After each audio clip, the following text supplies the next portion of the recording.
your favorite tentacle for ears, favorite nerd, and today we are looking at the Star Wars Black Series Plo Koon. I'm excited to look at this guy, talk about the mold differences, talk about some of the smart choices that are going on here, how it presents for the future of possibilities, etc., etc. But in order to do any of that, we got to start with accessories. Here's the lightsaber. Interesting, because I'm not that familiar with the hilt for this character, you know, for Plo Koon, but it's interesting nonetheless. I think it's a black base with the silver and gold added on top with some black paint actually added on top as well. And then we have the blade that once again is double ribbed, so it does go in easier, so to speak, and it does pull out easier. So that's another fix for them. I'll give them, now that we have two, I'm going to go ahead and give it to them. So yeah, that's good on them. Progress. He will hold it, but it is a tight fit. You had to pry the fingers away from the hand really in order to get it in, so to speak. And nowhere on the belt to hang it. And that to me is unacceptable. Every belt that a Jedi wears should come with something that allows you to hang his lightsaber off of it. You know, even if it was like a little magnet or something and you make die-cast lightsabers, I don't care what you do, but every belt needs to be able to hold a lightsaber for a Jedi character. We're going to kind of cover this cloak as an accessory as well, because in order to really get into this figure, we're going to take it off. We're going to try to anyway. So it is a nice cloak. And you've got like this part that's a separate part that's sewn in that connects to the hood. The hood is huge. And although he ends up looking like a clan member or something, it would be nice if they just had this away. Maybe you can get it. Yeah, I mean, that's not hateful, you know?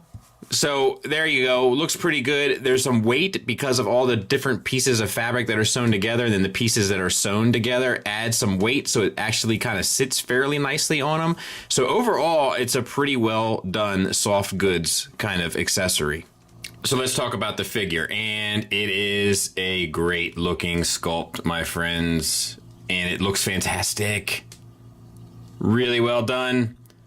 I like it a lot. All right, so we'll start with the head sculpt. And we have the silver faceplate with the little kind of buggles down there, and then all of this. So all of this connected to the two ear things is one piece that's glued into the head. It looks beautiful. You have this base kind of orangish paint, it looks like, with the kind of brownish on top, and then a dry brushing effect for some of the highlights. Beautiful. Zero complaints, and then the silver's added for the eyes. It's a double ball peg from the neck into the head, a single from the neck into the chest. Using both, not a whole lot of articulation down. You do get a good bit up. You get the swivel. You get confused dog look. So overall, pretty decent. Yeah, the collar piece that's sculpted on for the neck. We're going to see this body some more. It's too good. It's too good not to reuse. All right, so we have a single ball peg from the chest into the pelvis, but you do get a greater range. Swivel, no problem. You get a good bit back and a fair bit, a decent bit forward. Disc hinge shoulder that goes into the chest. It's also connected to a ball peg inside, so you get the arm out to 90 degrees. Forward and back a taste, not a whole lot, and then the swivel around. You get a single hinged elbow that'll also get you the bicep swivel and 90 degrees at the bend. You have a wrist swivel and a hinge in out on both hands. I do think they should give you a hinge up down on your melee hand and then in out maybe on your posing hand or whatever. Like, it doesn't really matter there. But yeah, pretty well done. Paint-wise, we have just this that's painted, and then this is cast in that base plastic, and this might have, I don't think it does, but it is picking up like the kind of natural light and shadows quite nicely. And then the hands are painted, so they're painted flesh tone wise the same as the head, and then the fingers are painted, the fingernails are painted with like a glossy taupe, and then the ring on the one finger is painted silver and looks good. Then you have the soft plastic piece. Actually, this is an add-on piece glued in. Yeah, so this outer robe here is an add-on piece that's glued in, and then that piece is underneath, so that might not even, it still looks painted to me. All right, then we had the soft belt piece Once again, painted nicely, the brown, silver, and gold. Everything is sharp, everything is clean, not much more to ask for. Then you get to the lower body. We have T-jointed ball joints for hips. It looks like to me, that'll get you out to here. Forward and back, a little tight, but it's there. Thigh swivel, double jointed knee. Then we have the paint for the pants at the upper part of the boot. And then we have the boot itself, which is sculpted nicely, but no paint on it, but looks good. And the pin is the right color, so that all works. And then we have a disc hinge for the ankle. You get a slight ankle tilt up, an ankle tilt down, a rocker, and the base of the shoe is painted black. And there the figure is from the back. Let's do some size comparisons. And there he is, scale-wise, in the shelf where he's going to go in the Jedi Council. And like, dude, like it looks good. Like he's a little bit taller, so like it just breaks it up a bit. Really good looking figure, really sharp looking shelf. Dig it a lot.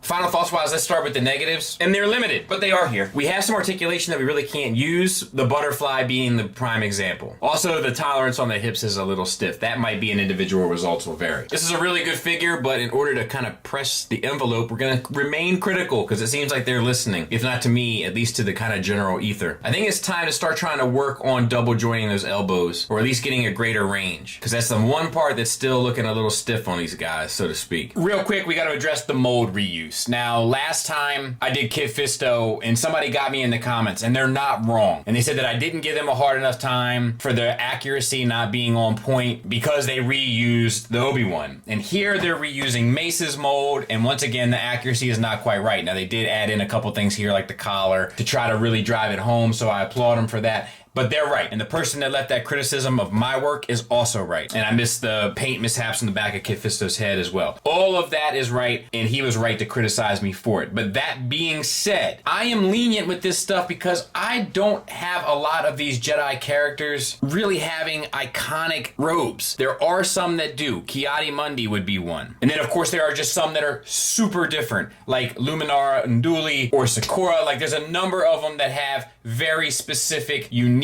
designs, but a number of them do not. A number of them are often covered in cloaks and everything else, and as a result, I'm okay with reusing the mold if we can produce more characters that work. And I think Kid Fisto works, and I think this works even better. But that criticism of me is not invalid. It's very valid, and I should have said something more about it. I should have been more critical, perhaps. And honestly, outside of that, I don't think I have anything else. It's a really outstanding figure at $20. It knocks it right out of the park. Beautiful. So let's get into some positives. Real quick before we get started with the positives, one negative I forgot to mention was we need a place to insert the lightsaber on the belt. Always. 100% of the time. Not all of us want the lightsabers ignited all of the time in the hand. Or unignited, I suppose. Alright, moving on to positives. The soft goods work surprisingly well and have decent weight to them. Well done. It's not easy to do, and these are done really well. The sculpt on the robes is beautiful. Probably the best yet of this type of Jedi Sith force using figure. Articulation is pretty much standard with the new bar they've set, which is to say pretty close to everything you'd want, with the exception of that elbow and maybe some wrist movement. But the big takeaway here, positive wise, is just how strikingly beautiful the sculpt and paint application is of the face, head, hands, etc. Really smart, really good looking, really accurate, beautiful stuff.